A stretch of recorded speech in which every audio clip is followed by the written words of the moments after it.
মালাস রান্নাঘরে আপনাদের সবাইকে স্বাগত জানাই। আবার চলে এলাম একটি রেসিপি নিয়ে। রেসিপিটি দেখুন, দেখে ভালো লাগলে লাইক, শেয়ার, সাবস্ক্রাইব অবশ্যই করবেন। কমেন্ট করতে ভুলবেন না কিন্তু। আমার আজকের রেসিপি টক ঝাল ইলিশ।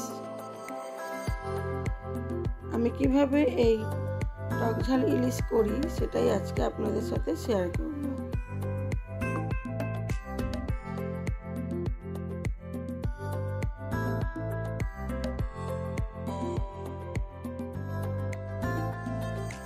ইলিশ মাছগুলো যেহেতু বাজার থেকেই কাটিয়ে এনেছে সেই জন্য একটু ধোবো। যদি বাজার থেকে না কাটিয়ে আনতো তাহলে ধুয়ে কাটতাম। এই মাছের রেসিপির জন্য একটা মশলা বানাবো, সর্ষে আর কাঁচা লঙ্কা। এখানে আর পোস্ত দেব না। মশলাটা বানিয়ে নিয়েছি আর মাছের মধ্যে নুন মাখিয়ে রেখেছিলাম, একটু লেবুর রস আর হলুদ ভালো করে মাখিয়ে নিলাম।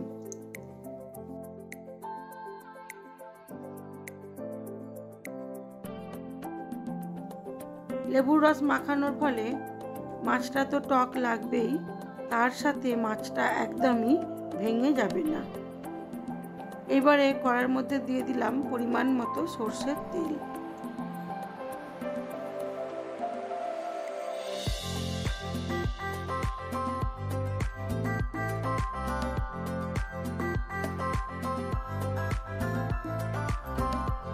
তেলের মধ্যে মাছটাকে সাজিয়ে দেব।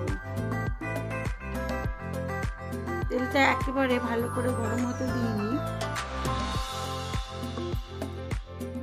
তেলটা খুব বেশি গরম না করেই মাছগুলোকে সাজিয়ে দিলাম। এতে সর্ষের তেলে যে ঝাঁঝটা সেটা স্বাদ পাওয়া যাবে।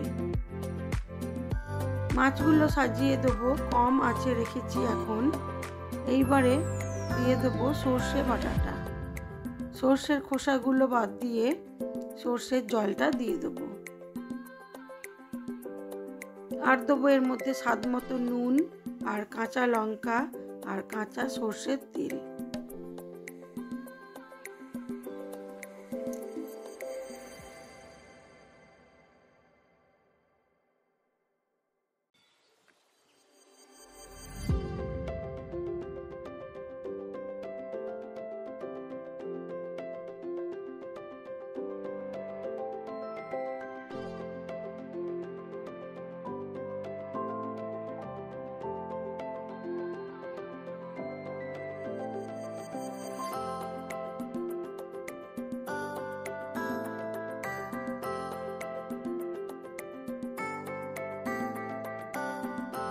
নুন আর কাঁচা লঙ্কা দিয়ে ঢাকা চাপা দিয়ে হতে দিলাম।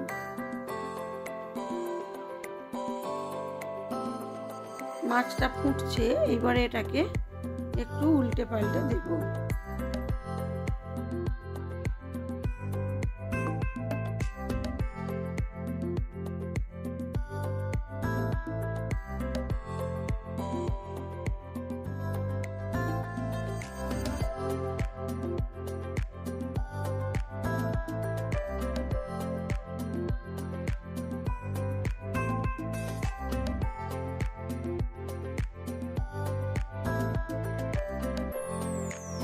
উপর থেকে দিয়ে দিলাম একটু সর্ষের তেল, দিয়ে গ্যাসটা নিভিয়ে দিলাম।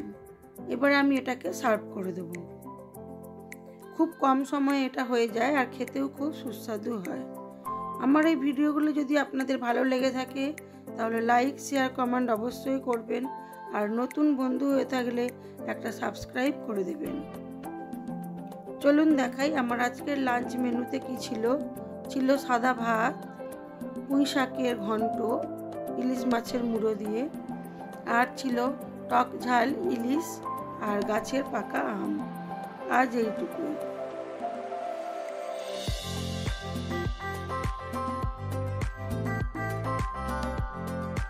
সবাই ভালো থাকবেন, সুস্থ থাকবেন, নিজেদের খেয়াল রাখবেন।